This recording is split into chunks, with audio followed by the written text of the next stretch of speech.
ఒక పాన్ పెట్టుకునేసి అందులో 2 స్పూన్లు ఆయిల్ వేసుకుందామండి. ఆయిల్ బాగా వేడెక్కిన తర్వాత జీలకర్ర 1 స్పూన్, సన్నగా కట్ చేసి పెట్టుకున్న ఆనియన్, కరివేపాకు వేసుకుందామండి.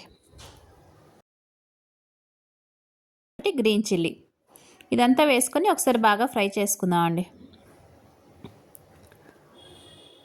ఇలా ఆనియన్ అంతా బాగా ఫ్రై అయింది కదా, ఇప్పుడు 1 స్పూన్ అల్లం వెల్లుల్లి పేస్ట్ వేసుకుందామండి.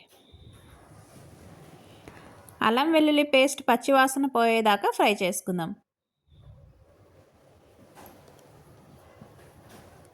చూడండి, ఇలాంతా బాగా ఫ్రై అయింది కదా, ఇప్పుడు బాగా కడిగి పెట్టుకున్న మష్రూమ్ తీసుకున్నానండి.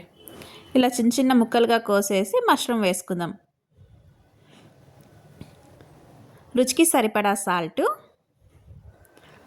1 స్పూన్ పసుపు పొడి, ఇవన్నీ వేసుకొని ఒకసారి అంతా బాగా ఫ్రై చేసుకుందామండి.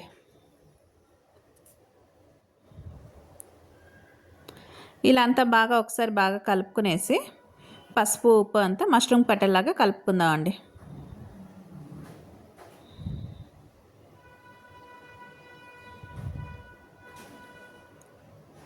ఇప్పుడు 1 స్పూన్ ధనియా powder, 1 spoon red chilli powder, ఇదంతా వేసుకొని ఒకసారి బాగా ఫ్రై చేసుకుందామండి.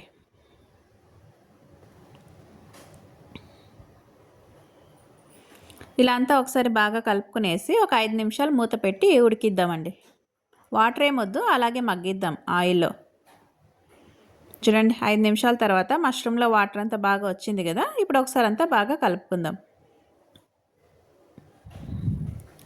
ఇప్పుడు ఒకసారి అంతా బాగా కలుపుకునేసి ఒక 2 నిమిషాలు మూత పెడదామండి.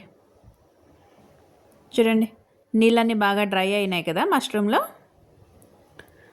మష్రూమ్ కూడా బాగా ఉడికింది. ఒకసారి అంతా బాగా కలుపుకుందాం. ఇప్పుడు 1 స్పూన్ జీలకర్ర మిరియాల పొడి అండి,